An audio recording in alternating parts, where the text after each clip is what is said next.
श्रीमती अनीताजी पटेल। धन्यवाद सभापति महोदय, आपने मुझे राजस्थान लोकतंत्र के सेनानियों का सम्मान विधेयक 2024 पर बोलने का अवसर दिया। पहले तो मैं मेरी सरकार को, मेरी मुख्यमंत्री जी को बहुत बहुत धन्यवाद देना चाहूँगी कि वो ये बिल लेकर के आए हैं। आपातकाल की कालावधि 25 जून को हम सब काला दिवस के रूप में मनाते हैं। 25 जून 1975 से प्रारंभ होकर के 21 मार्च 1977 तक की ये कालावधि रही और इस कालावधि में जैसा मेरे माननीय पूर्व सदस्यों ने कहा कि 12 जून को इलाहाबाद हाई कोर्ट ने श्रीमती इंदिरा गांधी के रायबरेली के चुनाव को रद्द कर दिया और इस चुनाव के रद्द होने से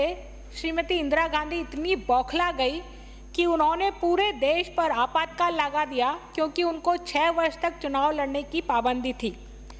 जिस तरह से कांग्रेस अभी वर्तमान में ऐसा सोचती है कि इतिहास,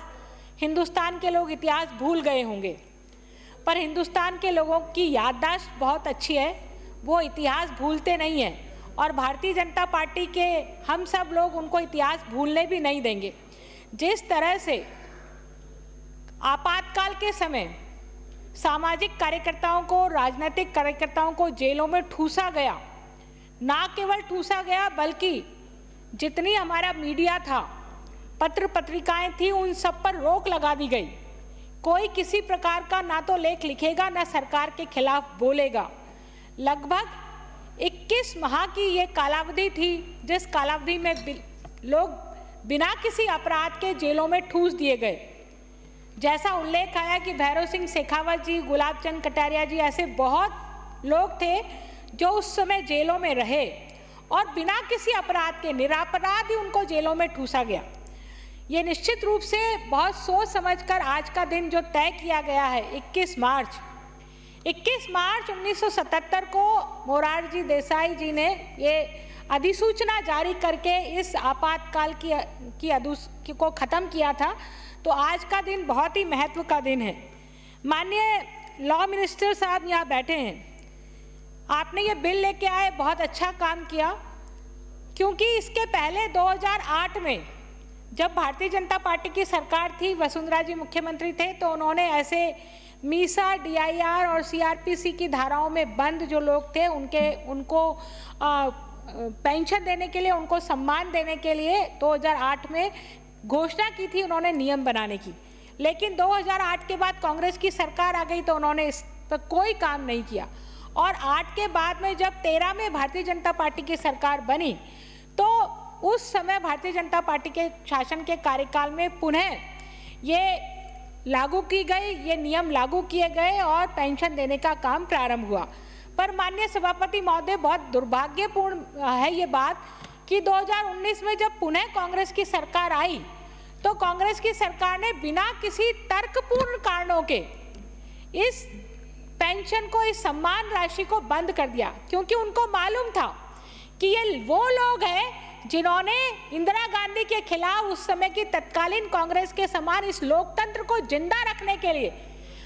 ना केवल पीड़ाएं सही बल्कि अपने घर बार को छोड़कर के जेलों में रहे। तो मैं एक तो निवेदन करना चाहूंगी सरकार को, माननीय मंत्री महोदय को, कि जिन लोगों को 2013 में ये पेंशन, ये सम्मान मिलना प्रारंभ हुआ था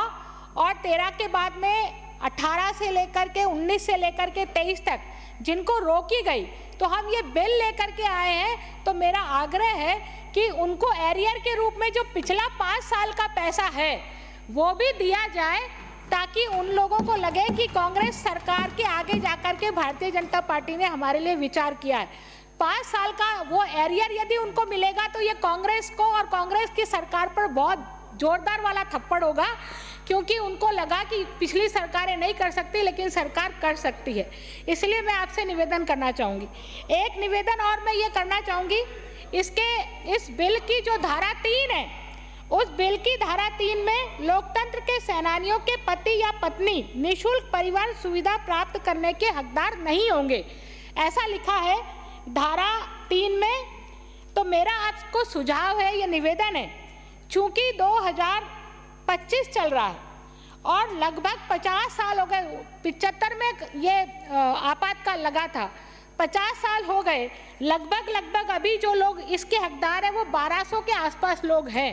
तो 1200 के आसपास लोग हैं, इसलिए मैं निवेदन करना चाहूँगी कि लगभग 70-80 वर्ष की आयु उनकी है। हम वृद्धावस्था लोगों को भी रियायत देते हैं, तो चूंकि हम वृद्धावस्था लोगों को रियायत देते हैं और वॉल्वो बसों में 50% की छूट तो वैसे ही दे रहे हैं, तो मेरा निवेदन है कि आप पति पत्नी को शामिल करिए और पति पत्नी को शामिल करने के साथ साथ इसमें एक सहयोगी को, एक अटेंडेंट भी यदि जोड़ेंगे तो अच्छा रहेगा, क्योंकि वृद्धावस्था में एक अटेंडेंट होना बहुत ज़रूरी होता है। इसके अतिरिक्त जो बार बार सब लोगों ने आग्रह किया, धारा 8 के बिंदु 2 में उल्लेखित किया गया है कि उनके पति की मृत्यु की तारीख से 90 दिवस के भीतर आवेदन करना होगा। माननीय सभापति महोदय, क्योंकि 2019 में कांग्रेस ने बंद कर दिया था, अब कांग्रेस ने बंद ही कर दिया था, तो बंद करने के बाद तो आवेदन कर नहीं पाए जो कुछ लोग शेष बचे थे, तो आवेदन नहीं कर पाए तो 5 साल की कालावधि निकल गई। तो इसलिए ये एक मानवीय दृष्टिकोण रखते हुए इस पर विचार करना चाहिए, क्योंकि कांग्रेस ने बंद कर दिया था और 90 दिन की कालावधि निकल गई, तो ऐसे जो पत्नियां हैं, ये जो पति हैं जो आश्रित थे, तो उनको भी ये लाभ मिलना चाहिए। तो 90 दिन की अवधि को इसमें से विलोपित करना चाहिए। और इसके अतिरिक्त माननीय सभापति महोदय, निवेदन करना चाहूँगी कि आपने जो सम्मान राशि, धारा 3 है, सम्मान राशि, चिकित्सा सहायता और निःशुल्क परिवहन, इसका उल्लेख किया है। मैं माननीय सभापति महोदय, मैं पुनः उल्लेख करना चाहूँगी कि लगभग 1200 के करीब लोग हैं। तो मेरा निवेदन है कि जिस तरह से हम स्वतंत्रता सेनानियों को बेनिफिट्स देते हैं, यदि ये 1200 लोगों को भी हम स्वतंत्रता सेनानी के रूप में बेनिफिट देंगे तो ठीक रहेगा, क्योंकि जिस तरह से उन स्वतंत्रता सेनानियों ने हिंदुस्तान की आज़ादी के लिए लड़ाई लड़ी, इसी तरह से इन सेनानियों ने लोकतंत्र की रक्षा के लिए लड़ाई लड़ी है। अंग्रेजों ने लोकतंत्र स्थापित नहीं किया था, लेकिन जिस तरह से स्वतंत्रता सेनानियों ने लोकतंत्र स्थापित किया, लेकिन लोकतंत्र स्थापित करने के बाद में कांग्रेस ने इस लोकतंत्र पर ग्रहण लगाया। तो मेरा निवेदन है कि इनको भी स्वतंत्रता सेनानियों के जैसे सम्मान मिलना चाहिए। राजकीय सम्मान के साथ इसमें अंत्येष्टि की क्रिया किया जाना चाहिए, क्योंकि बाकी के राज्यों में, मध्य प्रदेश और छत्तीसगढ़ में, ये स्वतंत्रता सेनानियों को अंत्येष्टि की क्रिया के समय भी सम्मान मिलता है। और इसी तरह से जो राशि आपने निर्धारित की है, क्योंकि मैं ये तो मानती हूँ कि नियम आप बनाएंगे और नियम के तहत ही आप राशि तय करेंगे। मेरा निवेदन है कि इस एक्ट में ही प्रावधान कर देना चाहिए, ताकि बार बार सरकार की और उन ऐसे स्वतंत्रता सेनानियों को ताकना नहीं पड़े उनकी पेंशन, चिकित्सा भत्ते को बढ़ाने के लिए। तो एक्ट में प्रावधान कर दीजिए आपकी 10% हर साल बढ़ेगा, ऑटोमेटिक बढ़ेगा, तो निश्चित रूप से इनको बार बार आपके सामने आने की जरूरत नहीं पड़ेगी। इसी के साथ माननीय सभापति महोदय, निवेदन करना चाहूंगी कि जिस तरह से राज्य की सड़कों पर टोल फ्री हम विधायकों को, सांसदों को, जनप्रतिनिधियों को टोल फ्री की सुविधा मिलती है, उसी तरह से इन स्वतंत्रता सेनानियों को भी टोल फ्री की सुविधा मिले। औद्योगिक क्षेत्र में रियायती दर पर प्लॉट का आवंटन हो, और आपातकालीन जो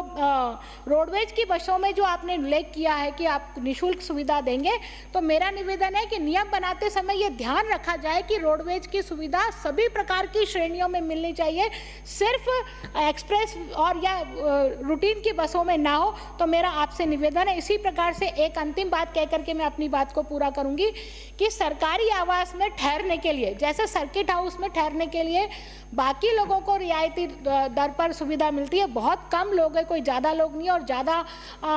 सरकारी आवास में इनको ठहरना नहीं पड़ता। कुछ 2-4 लोग जरूर सरकारी आवास में ठहरने की इच्छा रखते होंगे। तो मेरा निवेदन है कि यदि इन लोगों को भी सरकारी की जितनी श्रेणियों के आवास है उनमें ठहरने की सुविधा में रियायत मिल जाएगी, तो हम वास्तव में ऐसे सेनानियों का सम्मान कर पाएंगे। और निश्चित रूप से ये जो बिल लेके आए हैं उसके लिए तो मैं आभार व्यक्त करती हूँ। जो जनमत जानने के लिए मैंने इसके लिए मांग की थी, उस जनमत जानने की मांग को भी वापस लेती हूँ, लेकिन जो सुझाव और संशोधनों के लिए मैंने निवेदन किया है उसके लिए आप जरूर विचार करेंगे। मैं बहुत बहुत स्वागत करते हुए इस बिल का अब जनमत जानने के लिए जो मैंने प्रस्ताव दिया था उसको वापस लेती हूँ। श्री अर्जुन